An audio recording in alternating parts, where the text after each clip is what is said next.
following is my conversation with Amandeep. She is a co-host of the community and podcast She Takes on Corporate, designed to empower young people in corporate. I've been a fan of their content from day one, so I was excited to have Amandeep on. We talked about how Amandeep wanted to be a firefighter, got into pre-med, wanting to work for the Air Force, before eventually settling in banking where she is thriving today. We also talked about confidence, networking, and managing time, which are all the topics she cares deeply about and are often covered in the content from She Takes on Corporate. I think Amandeep has very simple and effective approaches in life, and talking to her made me think of the quote, "Living life is simple, but living life simply is difficult." This is Everything Goes podcast, and here is Amandeep. Nice to meet you.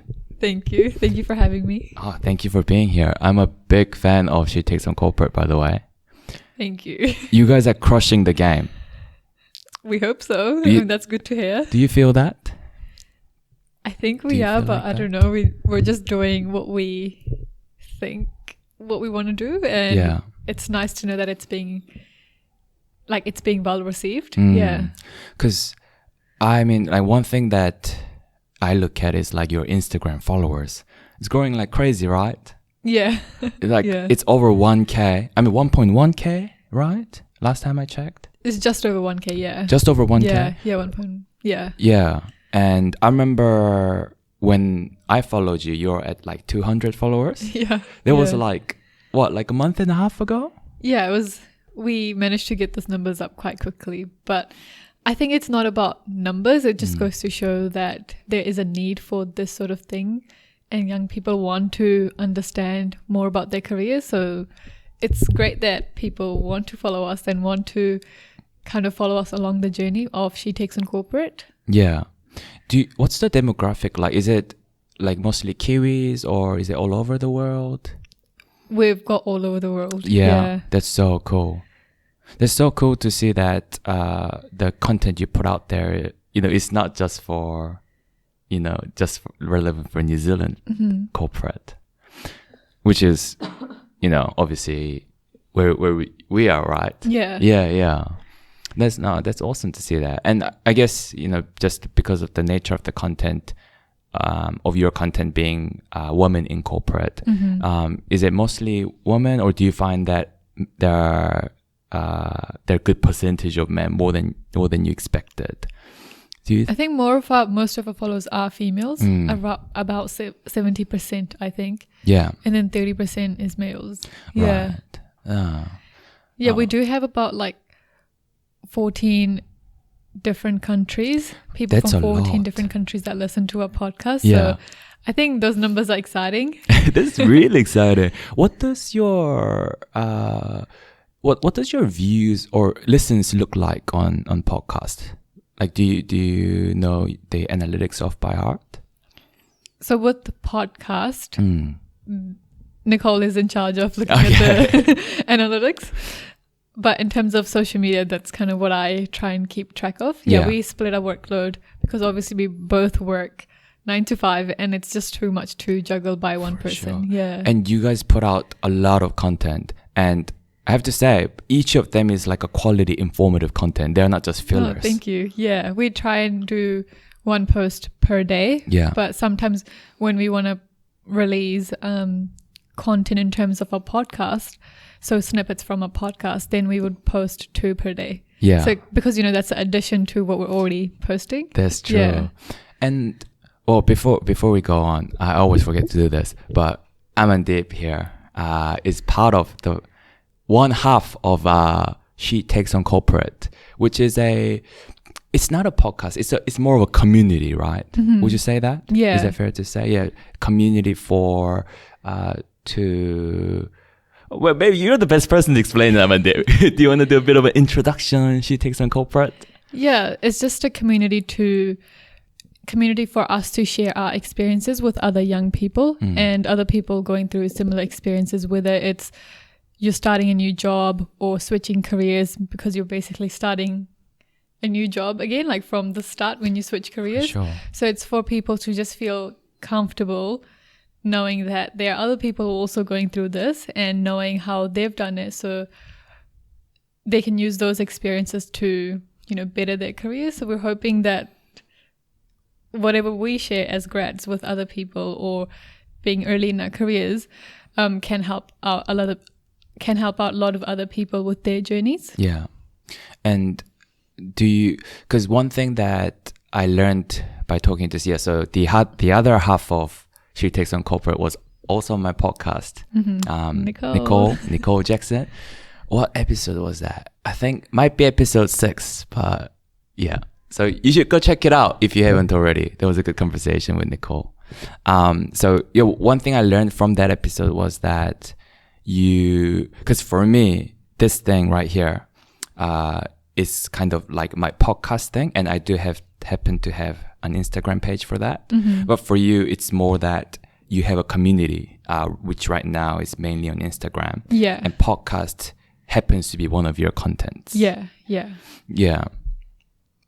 Yeah, I think if you're going to put out content that you think is valuable to others, then you also need to figure out how you can make sure that people find your content. And that's what social media is about. So we're hoping that people will come across our page and they like what they see. And if they do, that's great. Then they can learn more about how to do certain things by going onto our podcast.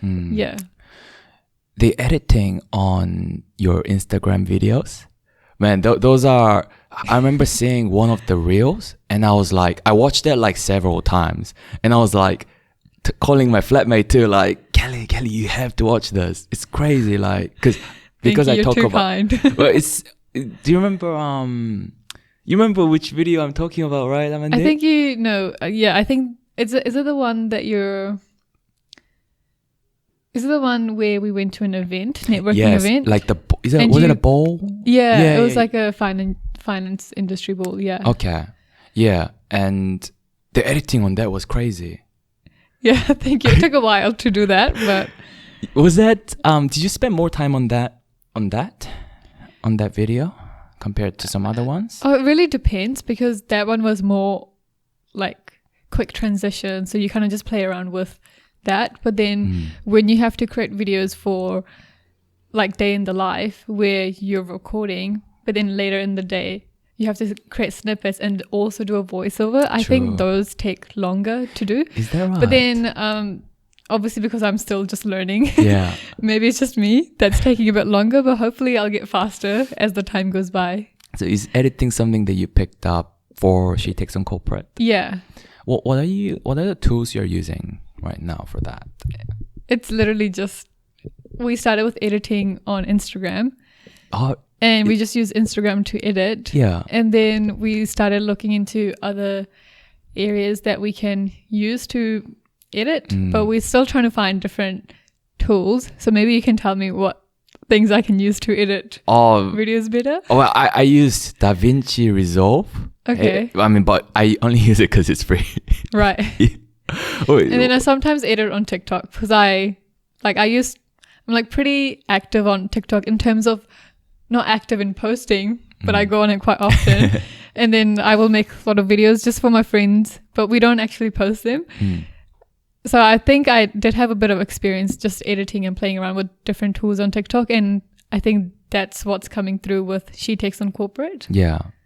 What's say for example, like the day in the life of video, what was that edited on? That was just edited on TikTok. Really? Yeah. So that would be on your phone, right? Yeah. I use my phone to edit everything. Yeah. Really? That's amazing. Honestly, you gotta find what's the easiest for you. Yeah. Because obviously some people prefer using their Macs. Yeah. And bigger screens. But then I'm like, I'm still getting there. I don't know how to do that. So let me just go with what I know for now and then slowly build up my skill. And then we'll eventually start editing to that level. Yeah. Yeah. No. I think it goes to show that if you want to start something, if you're serious, like you don't need to have the most fanciest tools. You can start with the equipment. Like, with our mics, they were only like $200 each. And then we bought the stand that was like the stand we used to film our videos. Yeah. That stand's like $40 from Kmart.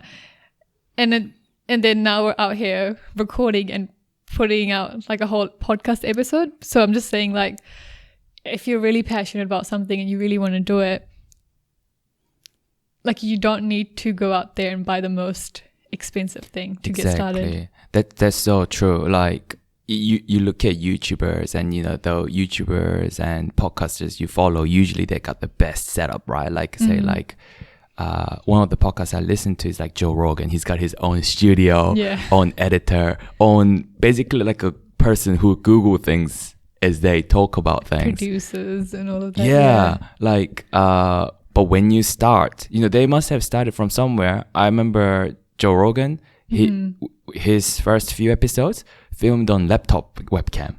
Right. Okay. Yeah. And just looking at that, right? Like, you don't need much to start. Like even with if you see some of the greatest athletes, when they started, they didn't start with the fanciest shoes to get them where they are, because we think we need to buy this and this to get started. But it's just at the end of the day, it's drive and you wanting to do something and sticking to it. Yeah, for sure. Yeah, that's so true. I think about that a lot because it's so easy to, I guess, I don't know, it almost feels like instead of putting in work, you spend money and hoping that they will compensate for it. Yeah. But which I'm very guilty of. And I learned that the hard way, I think. But honestly, good equipment does help. That definitely helps. Obviously less technical issues, but we got to work with what we have. Yeah. Every time I think about that, I think, like, say for example, I play tennis and I'm thinking of a racket, right? Yeah. And I'm like, my racket sucks. But then I think about what would Nadal do if he had my racket. That's a nice way to think about it. Yeah. You know, he will, you know, dominate everyone still, right? Yeah. So that's the way I think about it. Gets rid of the excuses, you know. Yeah. Yeah. I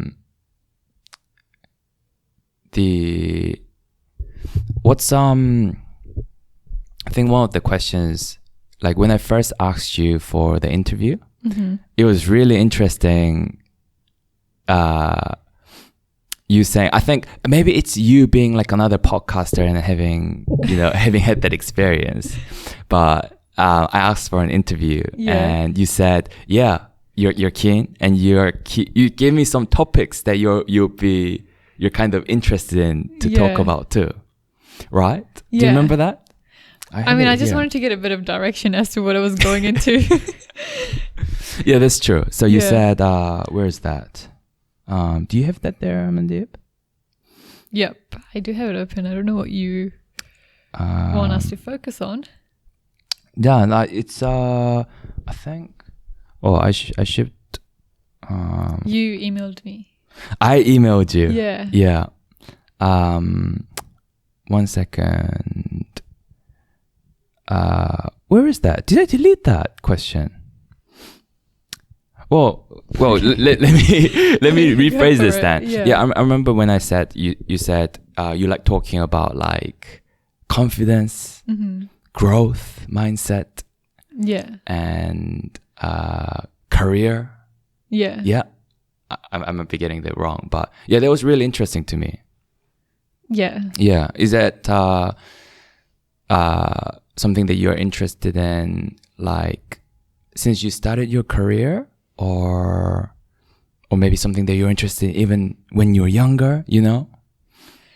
I think it's just, I feel like it comes down to your personality type as well. Yeah. So, I don't know, there's a lot of different things I can talk about here. Is there one specific thing you would like me to focus on? You can go anywhere you like. Give me a bit of direction as to where to start. Bit of direction. Yeah. I guess it's like, because when I usually ask people for podcasts, right, it's often it's like, say, I don't know, it's my guests, I ask them and then they're like keen to talk about a few things. And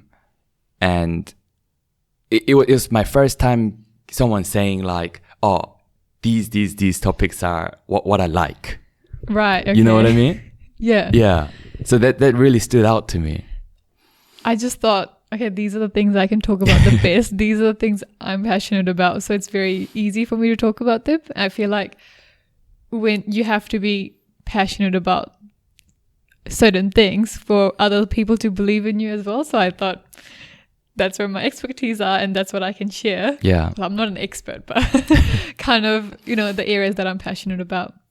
So say like with confidence. Yeah. Like as an example, how did you get interested in that?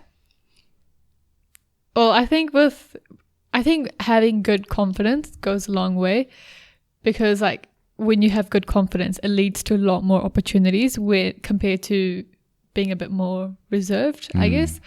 And confidence isn't always about being the loudest in the room. It's about being able to observe, listen, and then like also when people do challenge you, standing your ground, because you know what they say isn't true. Yeah. So for example, there might be times when people are like, oh, like don't go for that. That's, too out of reach. Like you're only young, like focus on what you can do. But if you know deep down that you can, do it, and they're talking from their experiences, not from your experience, then you don't have to take on what other people say to you. You kind of just stand your ground. You accept what they're saying without resistance, and then you just go on about your day. Yeah. Yeah. So is that kind of something you learned from experience? I think I was always the type of person who always kind of believed in myself. I've always had so much faith in myself. But over the years, like obviously there's a limit to being confident, and there's overconfidence, right? Yeah. You don't want to be like overconfident. But that's how sometimes it can come across that when you really do believe in something and you're like, no, I think I deserve this. I'm pretty sure I deserve this. Yeah. But that's just like from your experiences. I think it really depends on what other people go through, what their situations are. So you really have to also have to assess who you're talking to as well, because if you're talking to the CEO, they'll be like, this is amazing. This is what we look for. Compared to someone who is still on their journey of developing their confidence. That's when I say like feedback, you kind of just have to judge who you're getting feedback from. Yeah. But I think the way I've developed my confidence has just been like always putting myself in really uncomfortable situations and just giving things a go. And I also do read books and like listen to other podcasts as well, and try and learn from other people's experiences, so that I can kind of like learn something, so I don't waste a lot of time trying to figure it out all on my own, if that makes sense. That makes sense. I mean, if you were to do it on your own, it would be a lot of trial and error. Yeah. But if someone has already gone through that, why not? Yeah, then you have that. like a bit of a solid ground to start on, and then you can just pick it up from there instead of trying to do everything yourself. I think that another biggest thing is that we always get told, be super independent. You got this. I think there's a line to being independent. I think you should always ask for help. Yeah. Like, regardless of how much you think you know, you can never go wrong with asking for advice, asking for help. And I think that's like one of the biggest things that's helped me in my early career. Like when I was a grad, when I was an intern, even though I had a really clear vision of what I was getting myself into, what I was trying to achieve on an internship or my grad program, I would always still talk to different people in my organization, be like, this is what I think I want to do. And I'm very clear on it. And this is why I think I should do it. But I would like to get your feedback on what you think, where I could go from these opportunities I have. Like, could you guide me? Like, I don't want you to make a decision for me. I want you to kind of share with me your thinking process, so then I can use that to make a decision on my own, and then I'll give you an update on what I end up deciding. So you kind of just turn it into a game. Yeah. It doesn't have to be so serious. Yeah. But it takes confidence to ask those questions too. Yeah, I reach think out to people. When we go into that as well, asking the right question, that also comes with a lot of prep. I think every confidence comes from preparation. So when you're prepared, okay, that sounded weird. Preparation equals confidence. Right. So when you're prepared, when you take even a few minutes out every day to figure out what you want, where you're heading, I feel like you will naturally be more confident. Even if you're not at the start like that confident, over time, you will naturally get that in yourself. Yeah. Like if you just keep doing it. So for example, in the morning, I have like this morning routine. I always like to do that. I think I only started doing that just a year ago. So I didn't always do this. Oh. But I would like in the morning, like I would always go over my goals, what I'm actually trying to work towards, and then kind of just like think about them, take my time, and then look at my to-do list from the night before. So like the night before I would create all the things I need to like figure out tomorrow. So then I'll look at my to-do list and then I'll like prioritize what I need to do for the day. And then if I can get that one thing ticked off, then that's amazing. Everything else can wait. Like it's probably not that important. Yeah. But if I can get that one thing done, and if I know what I'm heading towards, what my goals are, then it's fine. Because then during the day, when someone gives me an opportunity or wants to talk about certain things, it's so easy for me to make decisions because I'm like, sorry, I actually need to get this done today, so let's do it tomorrow. Or like, sorry, that's not if I get a job offer and I'm like, sorry, like even though I applied for it, that was on me. But I like through the process, I kind of figured out that this is not the direction I want to head towards. So, but I still want to stay in touch. And then eventually maybe this is something that comes later on. So I think like knowing when you're like, first you have to, I think the first step is like being self-aware. And then second step is preparation. And then third step is like that preparation and that self-awareness will show in your confidence. Right. And is that something that you learned over time? Is that like the daily, like the morning routine, for example? Yeah. Is that something that you learned from a book, or how it's did you? Just like I read a lot of these different books. I'm really into TED Talks as well. Okay. So I've been watching TED Talks since I was 16. Yeah. So back then I would have this routine where I would start my day with one TED Talk in the morning. Well, I could do that in school because I had some time. You know, in the morning, school isn't... Because TED Talks are long, right? No, TED Talks are only like 15 minutes. It's like, it depends on what you're watching. Yeah, true. My attention span is not that long, not that great. 15 minutes is quite long for me too. 15 minutes, I could do that. So that's like easy. So I used to do that for a bit. And then uni started and I was doing pre-med and it was so hectic. I kind of like lost everything. All these different things I was doing, and I was like, oh, I need to focus on pre-med. And I was just like so into pre-med that like I saw my personality change, and I was like, oh, I don't think I want this.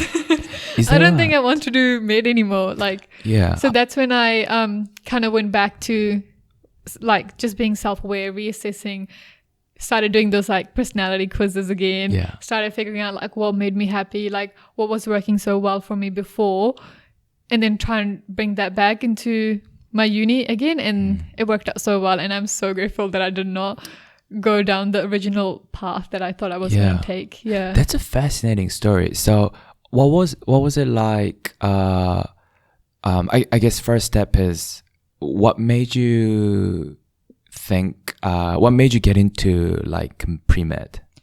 Or like... It was just because at school I did all the Asian 5 subjects. Yeah.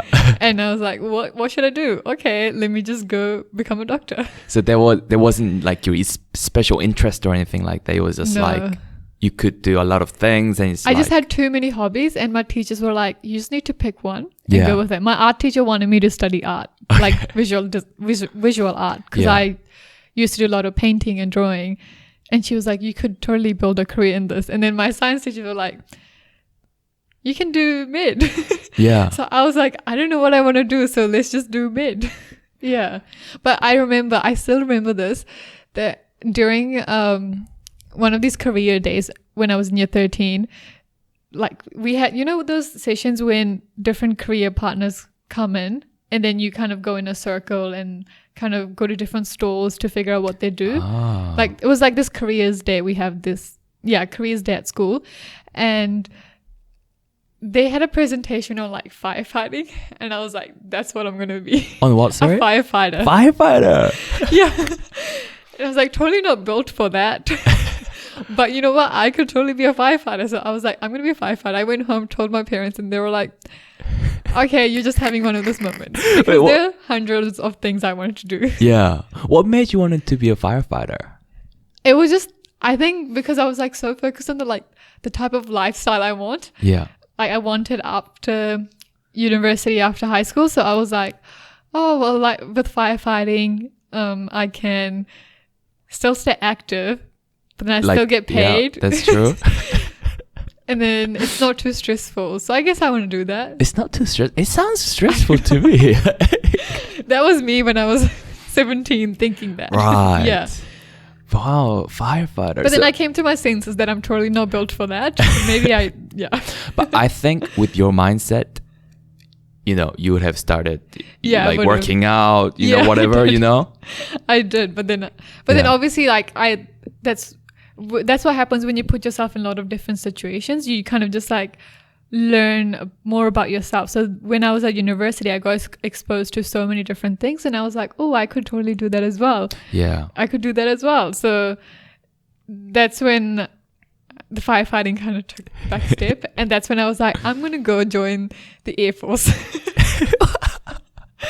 So it was so different. Yeah. And so you wanted to join Air Force for a while too then? So like after pre-med, yeah, I switched my major. So I continued with public health science. Okay. And then I picked up information systems and operation supply chain in commerce. So I did the conjoint, health science and commerce conjoint. And then I picked up operation supply chain major because that was the pathway of getting into the Air Force, New Zealand Air Force. Yeah. So for like 3 years, I was like, yeah, I'm going to totally do this. But then I was also doing so many other things. So I still had heaps of other interests. So, and then when it came to the last year, because you have to set like this physical test, like beep test and all of that to get into the Air Force. Okay. Obviously I had not been training. I was like too into doing so many other things at uni that I hadn't been paying too much attention to my fitness level. So I was like, well, I'm not gonna make the cut. So what can I do until I figure out how I'm gonna get into the Air Force and get fit? I think I have good level of stamina, so it wouldn't have been too hard to, like, being a dancer, you already have good level of stamina, so you it wouldn't have been so it wouldn't have been too hard to get into it, but it would have required like some discipline, going to the gym and like getting more fit, right, to get it, to pass the beep test for sure. But so I was like, okay, so I'll need more time to get into the Air Force. Until then, let me just apply for this internship at a bank. And that's why at ASB I did the internship, operations internship. So that's how I chose that I wanted to. It was still kind of aligned because I was still doing operations. Yeah. Because that's what would have been similar sort of stuff, I assume. Like operations is the same everywhere, right? Like tech is similar everywhere, kind of design is similar everywhere, banking, I guess. Yeah. So I kind of did the operation. I was like, oh, well, I can still upskill myself in this space. And then when I apply for the role, at least have some background. And then ended up staying in banking. Yeah. How did your interest for Air Force come about?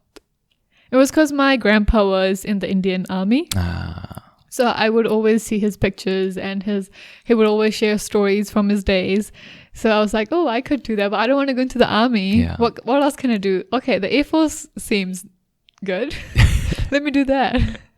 And you said when you were studying for pre-med, you said like your lifestyle changed, right? Like you couldn't do your morning routines and things like that anymore. And I can't remember the exact wording you put it, but you didn't like the way you were. Did you say something like that? Yeah. So what changed for that? Like, how did you change? How did pre-med change you? Like I didn't enjoy the fact that I was studying all day. Like I wasn't communicating as much with other people anymore. I was just so into my studies. Whereas like I am naturally the type of person who prefers being around a lot of people, being in social situations. And that I don't even go to any social events. I was like, I need to get into med. Because you're too busy studying. I was so busy studying and didn't focus on building too many friends. Luckily I was on a good floor and I did have a lot of good friends that I'm still in touch with. But it was just like not a priority, if that makes sense, you know? Yeah.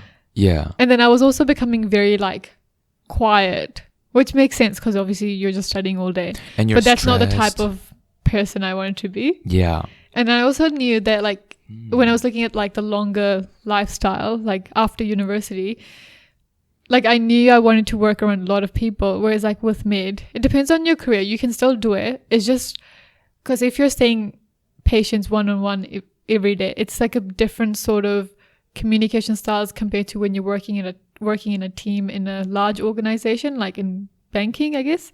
So it was just trying to figure out what type of lifestyle I wanted and putting that together, and to be really sure that I was making the right decision. So during the semester holidays, I binge watched all these documentaries on the lifestyle of a doctor, what the day-to-day of a doctor looks like, because I'm like, I need to know the reality, because this is quite big. Like, I'm going to sign up to a 6-year course, so I need to know what I'm getting myself into. Yeah. And then I watched all these documentaries, all these YouTube videos, and then I was like, okay, like, that's all fine. Like, I can push through 6 years, but is this the lifestyle I want? Is this the personality I'm going to have if I'm going to go into this career? Like, do I want that for me? And I was like, oh, like, I don't think I'm willing to sacrifice that much. And I would have also had to sacrifice all my other hobbies, because I was like, yeah, you know, some people are naturally just smart and they get everything and they're like, read once and like, oh, cool, we got it. But obviously I had to study hard. And I knew that I would have had to keep up with that for 6 years, which is like fair, like makes sense, because you're going to become a doctor. Yeah. But then I was like, at what expense am I willing to give up everything else for this? I just like didn't see a good deal for me personally. But all my closest friends, my best friends, are all doctors. So it's really interesting when I catch up with them, because they're all mid students. Like, few of them have already finished mid school. They're proper doctors now in their residency years. And then I'm like completely different to them in business banking. Yeah. Never imagined myself in a bank, but here we are. So when you were watching those documentaries, you thought, okay, that's not the lifestyle that's worth sacrificing your personality for. Yeah. That's what you thought. Yeah. What is it, the long hours and things like that put you off? I think one of the main thing was that because I have so many interests, like I just wasn't ready to decide one career choice and then just sticking to it. Because with med, obviously it's like a really long journey. Like, you study for 6 years and then you become a resident doctor and then junior doctor, and then you have to keep up with studying. Yeah. So you really have to be really passionate about it if you really see yourself in med. That's what I think. Yeah. But I also had so many other things that I wanted to try out, and I just thought, me wanting to choose one thing now, it's just too early. I have so many things that I want to do. So that's why that was like my biggest reason. Yeah. And how did you feel because you invested, by that point you would have invested, I don't know, maybe a year-ish, Yeah, right? it was 1 year. Yeah. Yeah. Did you feel bad that like, oh man, now, I invested this much, but now I'm changing direction? Did you feel bad, or were you like, are you pretty good at just keep going? I was like, oh, it is what it is. Like, it's okay. Yeah. Like, we're still in our 20s. Like, I don't think you can really make bad decisions in your 20s, because everything is just like a learning curve anyways. And I think the more you put yourself in a lot of different situations, the better you are going to be in your 30s and 40s, because then you're just going to be so clear about what's worked for you in the past, what hasn't, how you were in those situations, what type of person you became from that situation. You're just more self-aware, and I think it just leads to you becoming a better decision maker for yourself. So I wasn't really anxious when I decided that I wasn't going to do it, the whole mid thing. And I think the big part of me not feeling anxious was that I'm really big on networking. So during that time, to even confirm further, like at this stage, I was like 80% sure I wasn't going to do it. I had watched too many documentaries. I had analyzed my personality. Like, I had done everything. And I was like, just to be sure, I should go talk to previous grads who are now doctors. Wow. And also who completed their health science degree. Because I was like, that's a pathway I could take. Because health science is a bit more broader than mid. Well, okay. I think it depends, because health science is more like public health. It goes a bit more into community sort of area, whereas like med is more technical side where Yes. you're learning about the skill of being a doctor. Right. Yeah. So then I spoke to one of these girls that she went to my school. She was like a few years ahead of me, like 4 years ahead. And she had finished health sciences and she was working full time in her first year after completing her studies. So I asked her, you know, how did you find the degree? Like, did you think it was worth it for you? What are your thoughts? And then it was just like so good hearing that conversation from her, because then it gave me some pointers to think about. And I went home and like reassessed my situation. I was like, okay, I'm like pretty sure this is the right decision for me. Yeah. So I think like networking is the way to go. And you would have been what, like 19, 20? Yeah, 19. 19. Yeah. Man, that's such a mature thing to do. Do you think that? I don't know. I mean, I'm just looking back at when I was 19, comparing it to that. Because, I mean, it's a friend that you knew from school, but... No, we weren't really friends. She was just like someone because I used to play hockey. She was in my hockey team. So I was a year 9 and she was like year 13 hockey student. Whoa. So it was like a big difference in terms of, because I would have been like, what, year 9 is like 13, 14 years old. And she was like 17, 18. There's pretty big gap in but we were in the same team. So we just knew of each other, but we weren't like friends. Obviously, why would a year 13 want to be friends with a year 9? Yeah. And after that, like she knew of me and I knew her like we were Instagram friends as well. So I just like messaged her from there. Yeah. And kind of like picked up the conversation. Yeah. Yeah. Can we catch up? Yeah. Yeah. Wow. Yeah. But I think that's why it's so important to like pay attention to the people around you, get to know the people around you. You know, not everyone has to be some sort of a benefit to you. Just like have conversations with people, like get to know them, because at the end of the day, you never know. Maybe one day you want to ask how they did certain thing. Then you have those connections. You can talk to people. Whereas when you're just so into yourself and you don't look at your surroundings and your environment, then I feel like you're isolating yourself when you could be out here talking to people and like growing yourself in that direction. Absolutely. And I think, and then when you have to, like in that situation, when you isolate yourself, you need to get advice. You're literally starting from scratch.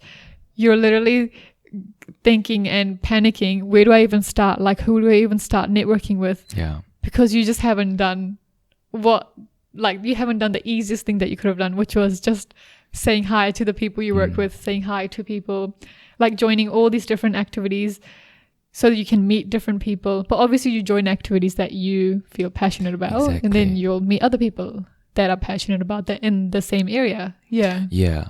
And do you value a lot on like the genuineness? Is that a word? But like kind of the authenticity of the networking? Like you were saying that you're not really there to network because it might benefit you in the future, but you are there because you enjoy doing it. Yeah. Do you put a lot of value in that? Yeah, I think that's the easiest way to network. Like when you're going to networking events, you're there to like just get to know the people in the industry, what type of things they're into, what you could learn from it, and then just assessing if that's what you want for yourself, if that's where you see yourself going. And it takes the pressure off you when you do approach networking like that.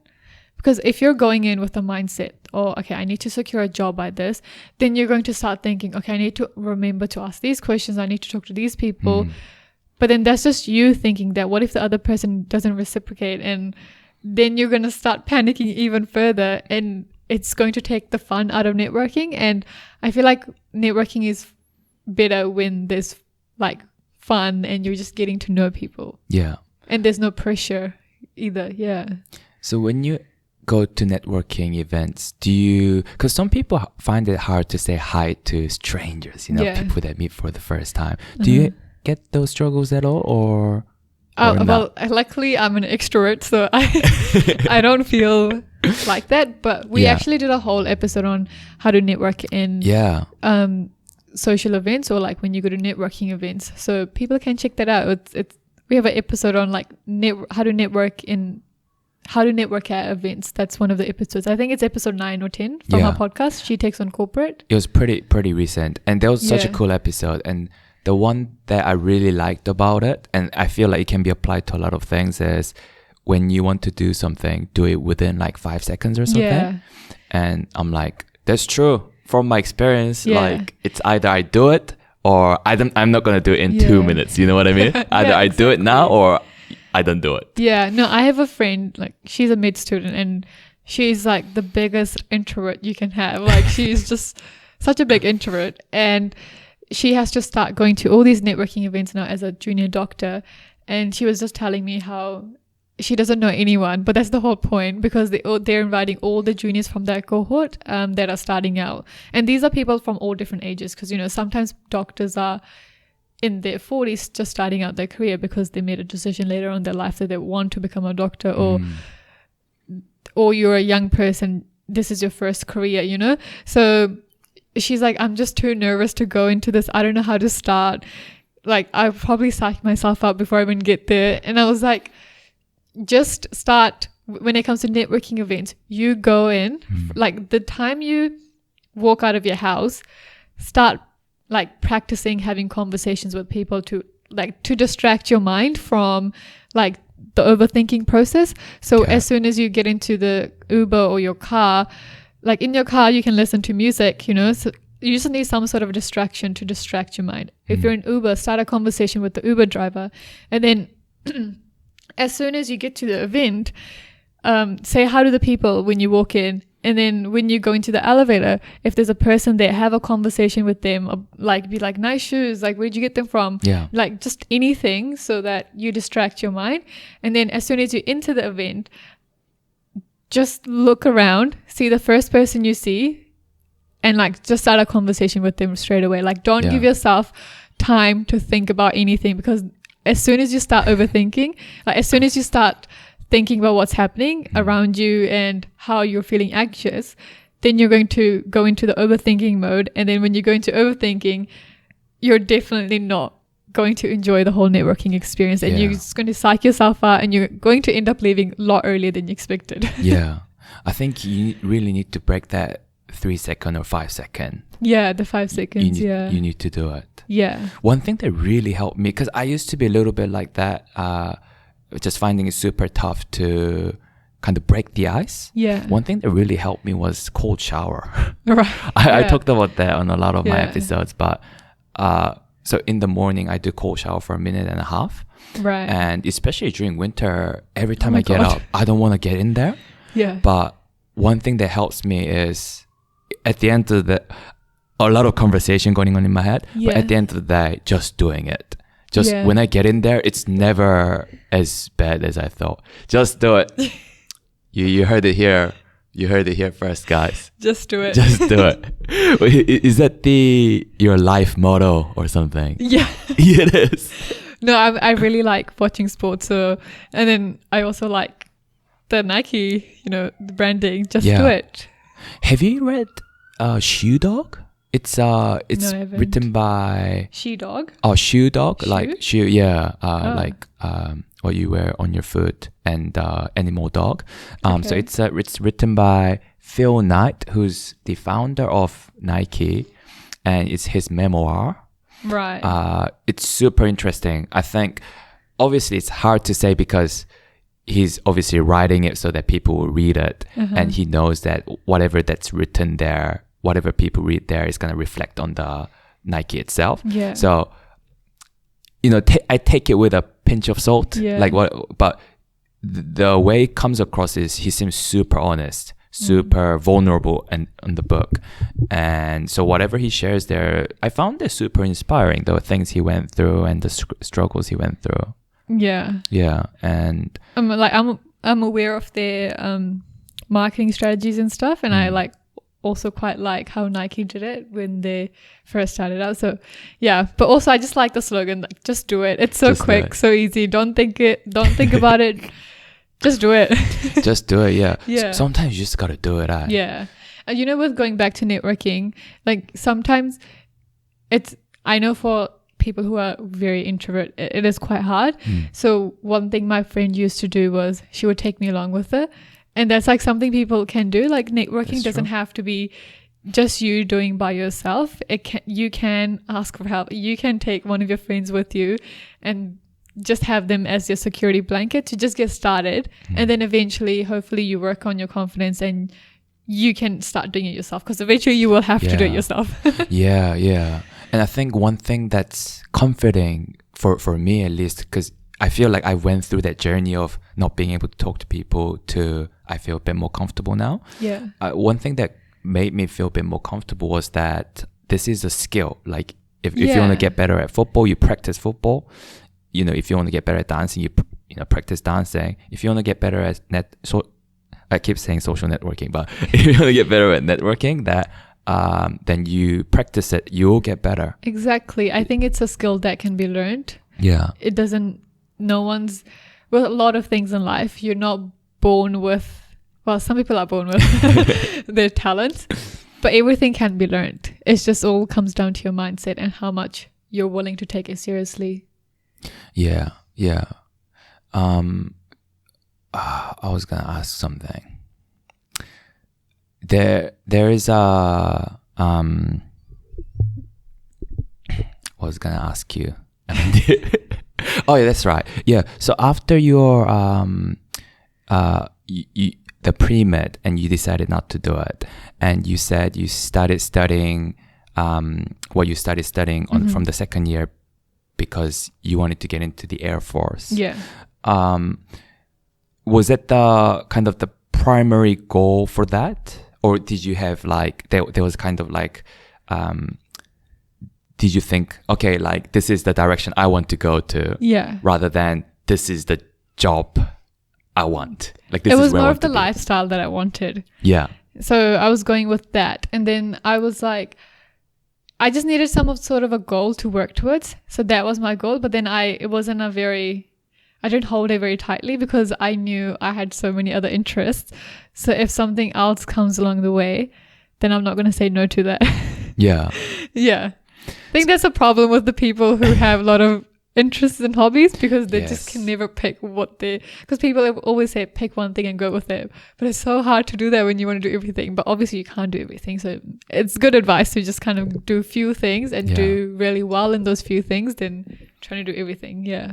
What do you think about that? Because there's like, if you do one thing, just one thing, you're obviously going to spend a lot more time on that thing compared to other people. And therefore you probably get a lot better at it than other people. I'm thinking of like tennis here. Like I have friends who just spend hours every day playing tennis, sometimes twice a day and things like that.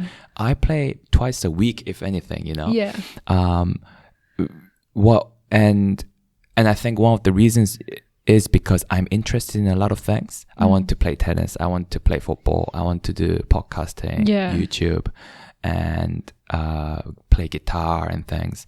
What do you think about that? Do you ever think, oh man, like I'm missing out on being an expert at this thing? I think in your 20s, it's just all about trying different things and then figuring out what you want to take more seriously. Right. So it's fine to have like a lot of different things and not being an expert just yet. But everything kind of adds to the one thing that you want to eventually do. So I think if you get the chance to upskill in anything, just do that. Like it's not a big deal. I think we put too much focus on trying to be a perfectionist and like trying to just do one thing. But then in reality, when you do have a lot of different hobbies, you just become a bit more well-rounded. And then when you have to tackle that one thing, focusing on that is just so much easier. So like with me, even though I have so many hobbies, but I do still have my priorities that are like my key things that cannot be compromised. And then all the other hobbies are like, oh, if I can get to that, cool. If I can't, cool. Like I was part of a competitive dance team, and then I had to like decide this year when we started taking the podcast more seriously, what's more important and where I wanted to put more of my time. And then that's when I decided that I'm going to be doing dancing for a long time, and it's okay if I'm not part of a dance team, but I need to focus more on podcasting and because I need that time, like 9 to 5, and then trying to do all the podcast stuff after that. It's so hard. So much time. On top of like me trying to go to the gym. Yeah. There's so much time because going to the gym by itself is like an hour It's a whole day process. at least. Yeah, because you have to Yeah. like prepare your mind to go to the gym in the morning. So I try and go in the morning, but it's just sometimes I can't. So I end up using my lunch breaks to go. You go in the morning sometime? Yeah, sometimes I try. Yeah. I try my best, but it's so hard. But honestly, nothing is hard, so I should not say that. But yeah, I feel like with the whole gym situation, you have to figure out your eating. It's not just going to the gym. You have to eat on time. You have to like make sure that you have your workout ready. Yeah. Then waking up early so you can actually go there. And then after the gym, getting ready. Exactly. Because I live so far away as well. Like my Sure. commute is 1 hour long. Yeah. So I have to put that in. So I'm like, that way I'm waking up at 5 in the morning. Like, how's that possible? Exactly. So I just don't go to the gym on the days I have to come into the office. Yeah. But on the days I'm working from home, yeah, I will do that. So it's kind of like just figuring out what works for you, because for every single person, it's going to look slightly different. Yeah.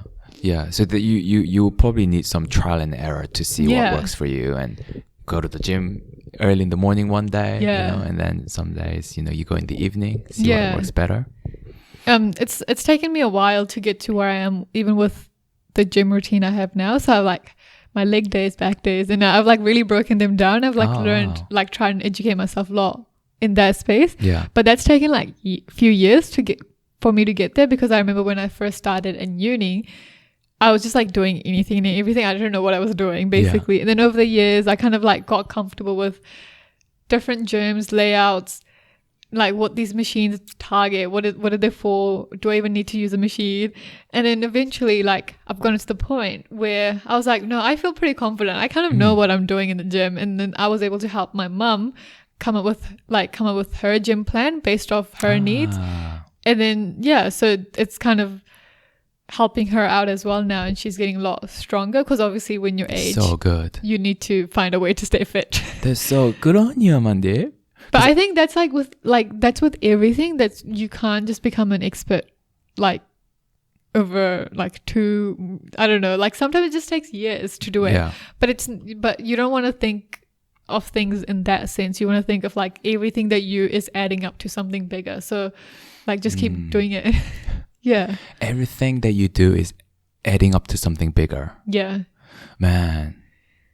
So because there was like no way when I started my gym journey thinking that eventually I get to the point where I can literally figure out why someone's gym routine is not working. Yeah, that's true. Why am I...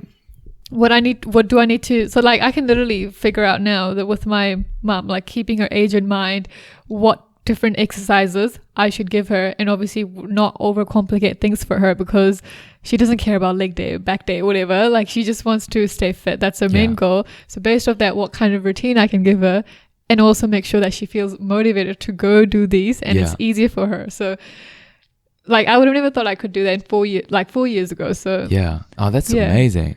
Is there like a gym, like a fitness influencer you follow or at all? So this is like kind of just looking at what's there, and all kind of self-taught as well. Yeah. I think you can we have access to internet these days. Like exactly, you can learn anything by yourself. Yeah. Like it's actually not that hard. So with that, I would just watch like sometimes some YouTube videos, like earlier on, I would watch some YouTube videos, and then when I was at uni, I would have some friends that would go to the gym. So I would tag along sometimes with them and see what they do. So that was kind of more for me to become familiar with using different equipment. True. And then over time, you just become confident. I think that's like going back to the whole confidence thing. Yeah. Just keep putting yourself in different situations. And if you don't want to do it alone, do it with friends. If you don't have friends that do those things, find friends, make friends in that sort of space, join different clubs. And then eventually you will get to the point where you are so confident about what you do. Yeah. And then you're in that position where you can help others around you as well. Wow. Yeah. Now one of the this is, I want to say one of the best advice that was given to me, but I can't say it was given to me because I overheard someone else saying it to someone else. Right. Yeah, so it was at uni and they were working on an assignment and they were saying, bro, this assignment is so long and it's due tomorrow. And it's already like 8 p.m. or something. And the other guy said to that guy, oh, just keep going. Yeah. Just keep going. And I was like, I heard that and that was really interesting to me. Yeah. Like it's such a simple thing to say and such a simple thing to do. Yeah. Just keep going. But I feel like, at least for me, I overcomplicate doing that. Yeah. I think a lot of people do overcomplicate things. Yeah. Even I sometimes overcomplicate a lot of things. It's easy but then to you do realize, that. okay, like take a step back. What are you even trying to solve? What are you looking at? And then based off that, you create small actionable plans that you can do every day that you wouldn't have too much resistance towards. And then eventually, by end of the year, you would have completed your goal. True. Like you don't have to do it all in like 1 month. That's true. So it's okay to give yourself time. That's like, I don't know if you've heard of the 12-year book. No. 12 week 12-week year. Okay. Or something like that. Yeah. But it's basically is the concept of you have your yearly goals and then you break them down into smaller steps. Okay. And breaking them down into quarters. So whatever your goal is for the year, you will write down actionable steps that you can take in that quarter. And then once that quarter is done, then you move on to the next quarter. So we have 4 quarters. You do that. By end of the year, you would have completed your goal. You could have even completed it earlier because you've been so consistent with taking small action every day towards it. Yeah. Yeah, I think I heard that in your latest episode. Yeah, it was one of our episodes. Yeah. Yeah. What's your goal right now, Andy, for this year? There are a few. I don't think I can tell them. True, not fair Because enough. I do try and keep my goals more personal to me because, okay, in Indian culture, we do believe in evil eye. Evil eye? Yeah. What's that? Nazar, I don't know if you've heard of it, but No. it's kind of just keep things to yourself until they're done. And if not, it won't be achieved kind of thing? Yeah. Yeah. Because sometimes, it's kind of like the evil eye concept. I don't know how to explain it. But obviously you still have to, sometimes you have to tell your goals to people for them to help you because you can't, there's a lot of times you can't do it just all by yourself. But then that's just making sure you identify the right people to get help from and getting help from the people that have the best interest for you. Yeah, so I kind of go about goals in that sense, but I can share with you one of like few of my not so high confidential goals. Oh no, and you don't even have to share. Yeah, no, but I get that. That. I heard somewhere that someone asked, it was on like one of the podcasts too, I forget who it was, but they asked what their like event, like the ultimate goal was. Yeah. And they were saying they don't like to share, like they don't like saying goals out loud. It might have been PewDiePie. Okay.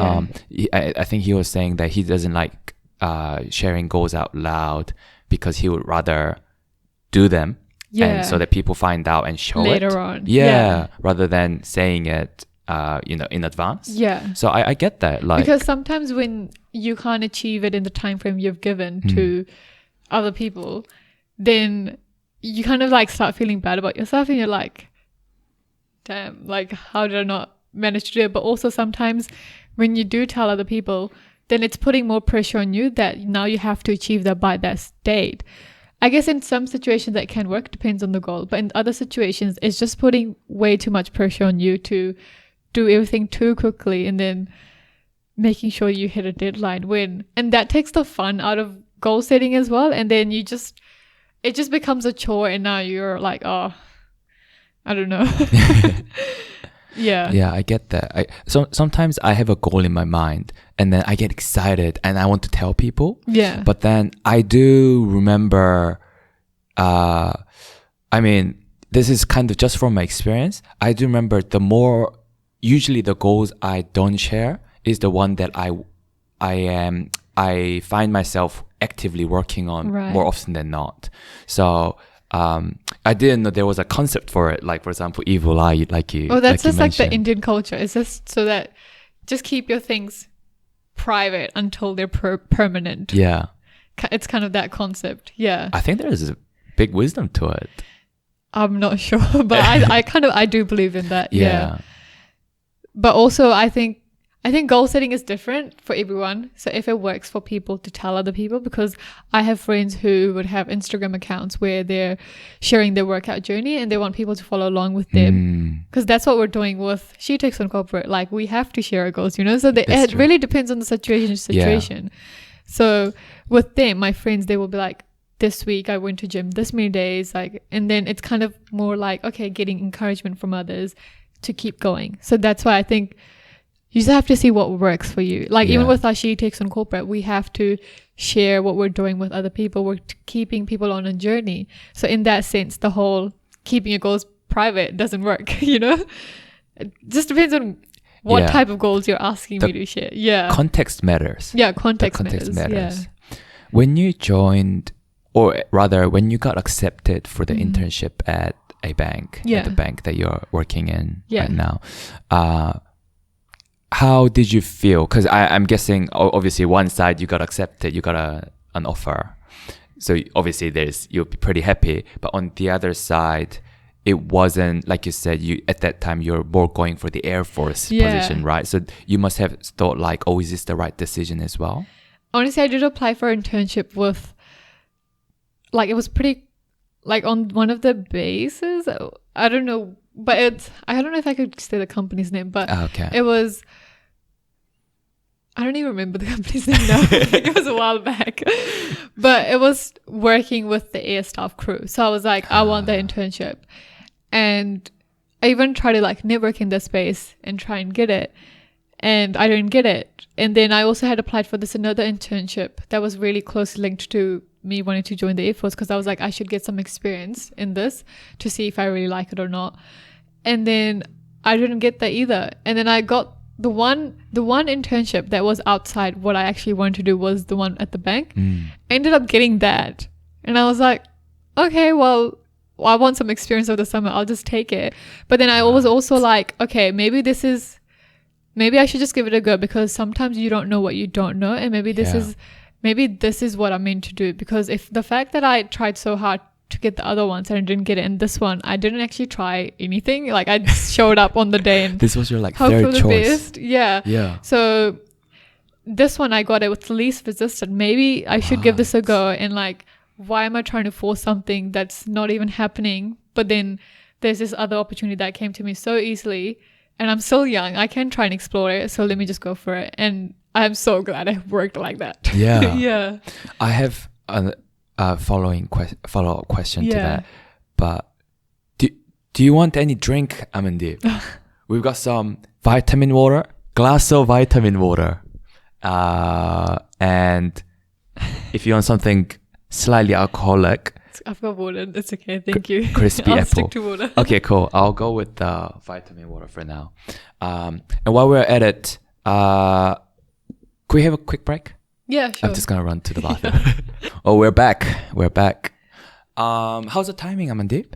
Like, I know you got some stuff to do afterwards. I can stay for like a few more minutes. Yeah. 10, 15 minutes. Cool, sounds good. Yeah. I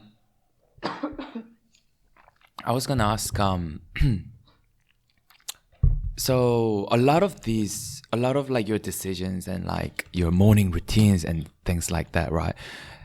I think it's very, in a lot of ways, it sounds like a very logical decisions to do. Like, for example, like when you get better at something, you work on it, and practice it to get better at that. But looking at like your decision to join the internship as an example, like you said, you thought about like, oh man, like this is something that I didn't put as much effort on compared to other things, but I got here with the least resistance. In some ways, that's and then that's why you thought about like, oh, maybe this is the way I'm meant to go, right? But I was like, it was just an internship. Might as well just give it a go, see what happens. It's only 3 months. It's not like I'm signing up to a lifetime contract. Yeah. So you kind of just give it a go. That made it easier for you to decide that. Yeah. So I was like, I'll just give it a go and see what happens. And then through that, I actually figured a lot about the other industries around me as well. And I realized it would have been a wrong move for me to go to the Air Force. Yeah. Because of my personality again. Right. Because I learned a lot about, from the internship, I actually figured out that I didn't want to do operations role. Okay. So you're more in design? So then if I had taken the role, like what I was trying to do with the Air Force, I would have left that career way. That's true. Like, I would have not stuck it out and I would have left and tried something else. Yeah. But then because of this opportunity at the bank and I decided to do it, I realized a lot sooner and it just saved me so much time. And now I'm doing stuff that I actually like and actually aligns with my personality a lot more. Yeah. So that's why, like, when anyone asks me for advice, like in terms of people at university, I always say, make sure before deciding to choose something, go shadow someone for a day, or like shadow a person who's in the industry, or talk to someone that's in the industry that's around our age. Like, don't go someone too senior. Talk to people around our age and see if they actually like what they do. And like talk to someone who's going to be genuine and honest about the experience, because people like to sometimes sugarcoat what they do and like, you know, they want to look like, oh, they're doing well amongst their peers. That's true. But that's sometimes not the reality. So you just have to like talk to a few people and then collect your market research, gather it, and then make a decision. Like, you make a decision for yourself. Yeah. And you did an internship, and then I'm guessing after that summer you went back to uni to finish off. Yeah. And then did you have to, I guess you have to apply for grad program again afterwards, right? Yeah. So then after that, because the internship was, even though it was at the same organization, they were kind of going through restructure. So it didn't end up like, it wasn't very well laid out, like transition from internship to grad, because I know some companies will offer you automatically grad program after the internship, but this was like completely different. But when I was on the internship, I did make an effort to network with at least one person in different part of the bank to figure out what they kind of do, kind of just get a gist of what they do, that if I was to come back, I would know what team I would like to be in. So kind of had a good idea based off that. And then I, through networking, got called in for the graduate program. So didn't have to do any of the initial stages, just got called to do the final interview stage, like where you talk to the manager, and then somehow ended up getting the offer. Oh, awesome. And I'm so happy to hear that it all worked out for the best eventually. Yeah.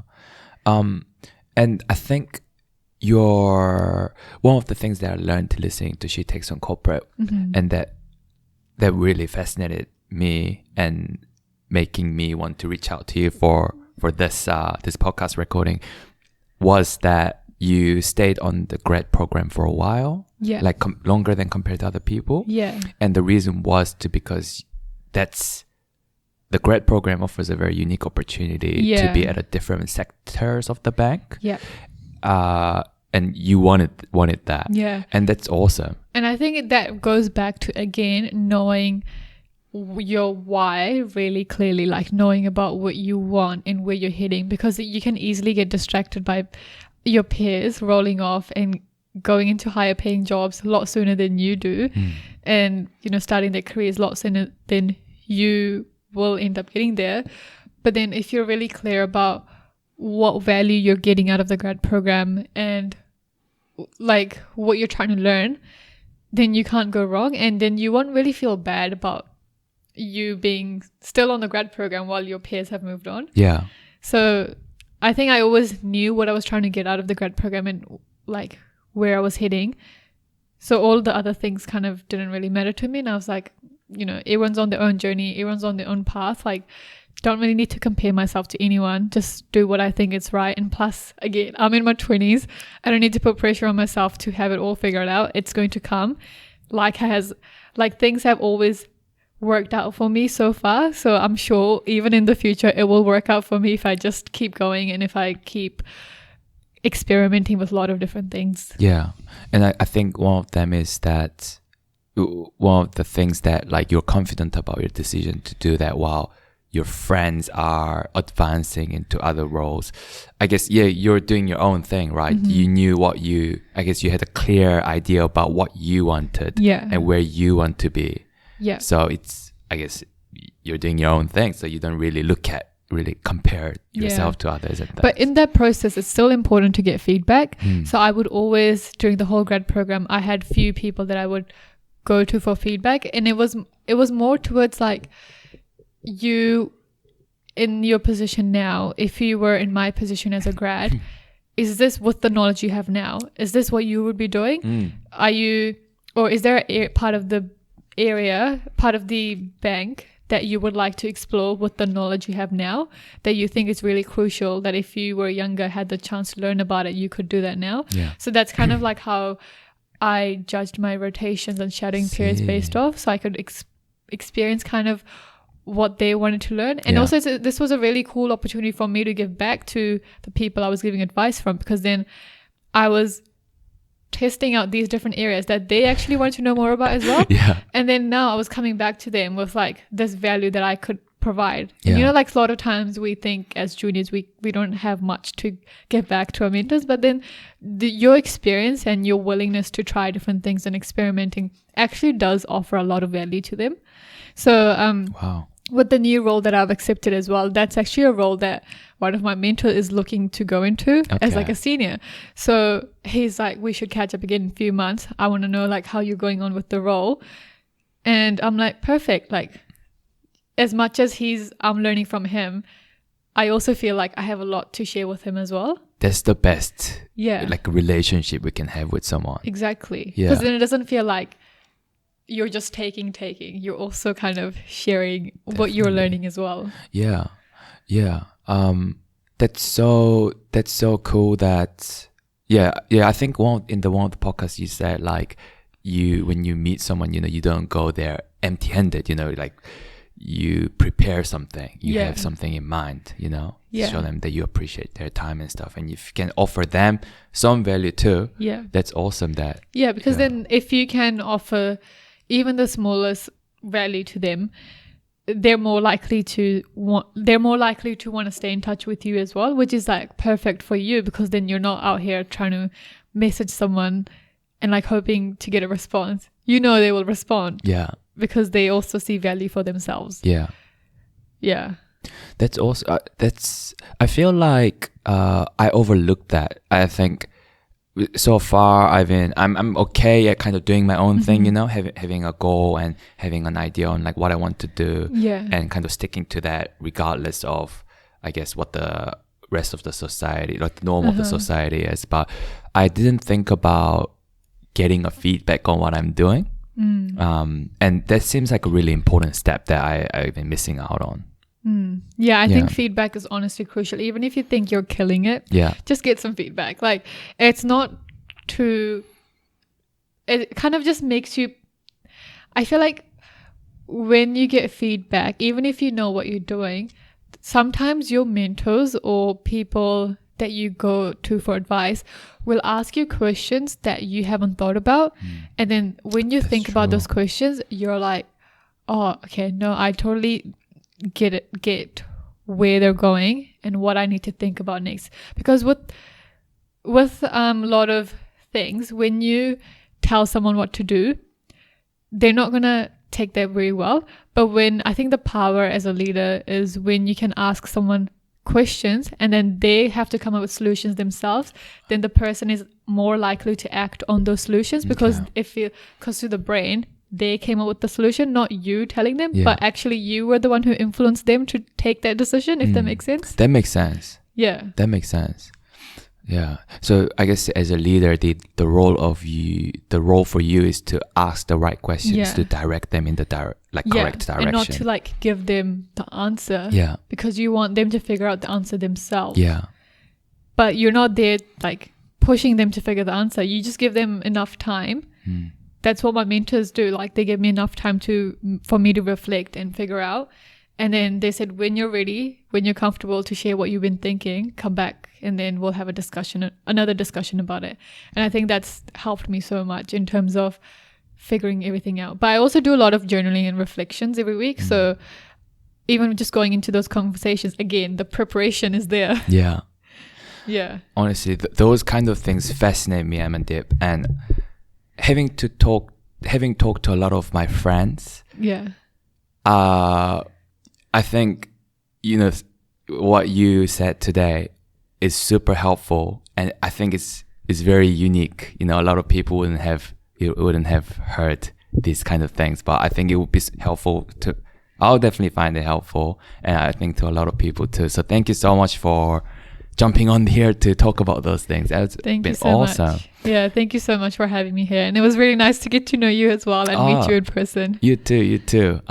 So we've got this last quick segment called the quickfire questions. Okay. But before that, do you wanna your Instagram is She Takes on Corporate podcast? She Takes on Corporate. Do you wanna plug anything out there for the listeners? Sure. I mean, if you're into learning about career and personal development, follow She Takes on Corporate podcast and follow us on our Instagram page, She Takes on Corporate. We also have a TikTok page starting up real soon. Cool. So you can follow us there as well. And if you guys have any feedback on any of our episodes, if you have listened to our episode, please feel free to share that with us as well. I know a lot of my colleagues listen to your episodes. Oh my God. And we talk about it. Oh, thank you. And your podcast platform, it's basically on everything, right? Yeah, on everything. Yeah. Do you The most common popular one is Spotify. Yeah. Yeah. Do you use distributor for that? So Nicole handles all the podcasting Sure. side. I need to have Nicole back on. Yeah. Nicole, if you're listening to this, time for volume 2. Yeah. Okay, so I've got this segment, quick fire questions. Okay. So I got 7 questions here. I don't know if you've seen them, Amandeep. Have you seen those questions? I actually don't remember because I looked at the document a few weeks ago. Okay, it's pretty new. It's pretty Okay. new. Yeah, so you probably wouldn't have seen it. Okay. But that's good. That's good because it's quick fire, so it's a bit more agile kind of thing. Well, it's usually quick fire questions, but I changed this to who's more likely to. Okay. Because She Takes on Corporate it's a 2 people business, right? Okay. So Right. So it's either me or Nicole. that's correct. Okay. Yeah. So these are I searched up who's more likely to questions for best friends. Okay. So Okay. I've got and I picked 7 out Okay. from that I thought was pretty funny.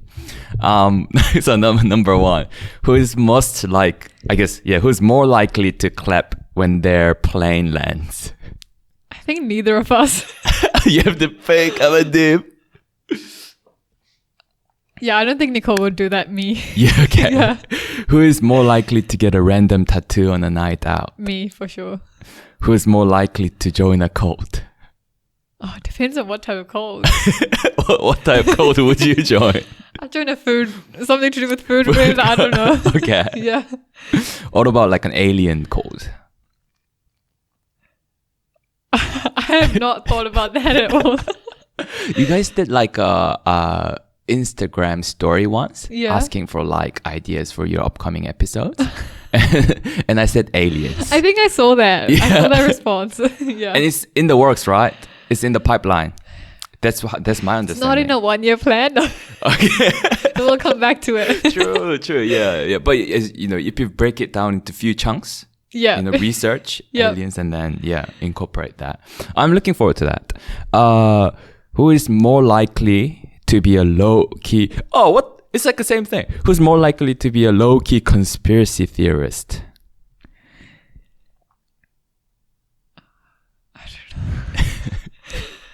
I'll say Nicole. Nicole. Yeah. Who's more likely to quit to host a reality dating series? Me. I would host a dating. I would Yeah. host a series, yeah. That would be cool. I think you'll be a great But I don't host. think I'll do it. You don't think you'll do it? It doesn't align Yeah. with your lifestyle. No, doesn't not the matter. lifestyle, but I have a friend who she will make a great reality TV show host for a dating series because she watches what are those shows that are currently happening, the Love Island and all of that. Oh, yeah. And she's always giving me updates on it and how Yeah. they could do better. And I'm like, you should just go sign up to one of these shows. Yeah, why not? So I would say one of my other friends. One of your other Yeah. friends. Cool. Who's more likely to reply all to a company-wide email? Me. Nicole is too smart. She won't do that. Who's more likely to become an internet meme? It could be either one of us. Yeah. You never know. And if you go viral, you know, you can't complain.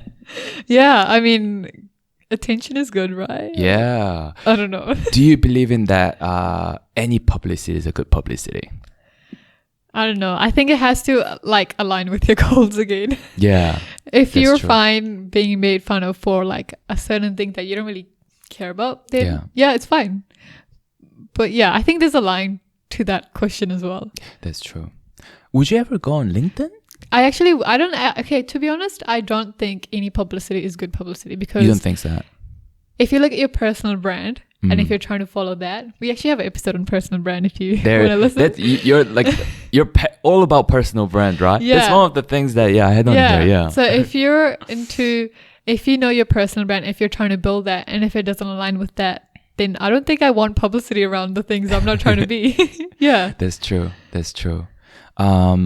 said LinkedIn? Yeah, would you go on LinkedIn? Because what you do is like very centered around like career and things, right? So LinkedIn would be a good place, wouldn't it? But just our target audience aren't there. That's why we don't really promote She Takes on Corporate much on LinkedIn. Because it is for young people or usually people starting out, but also people who are switching careers. So obviously people a little bit older can also listen to it. But main target is just kind of sharing our journey with the people around our age. Yeah. And most of them are either on TikTok or Instagram, not on LinkedIn. I mean, we do go on LinkedIn, but it's only to see when someone gets promoted or all those news, right? But they just don't feel authentic, I feel like. Yeah. But I think LinkedIn would be a good platform if you're trying to get sponsorships or trying to get your podcast out there for other people to know that this is what you're doing and you're trying to build yourself that personal brand. Yeah. Again, it's been awesome having you, Amandeep. You gotta leave. Thank you, Amandeep. Let's get out of here. Thank you so much. Bye.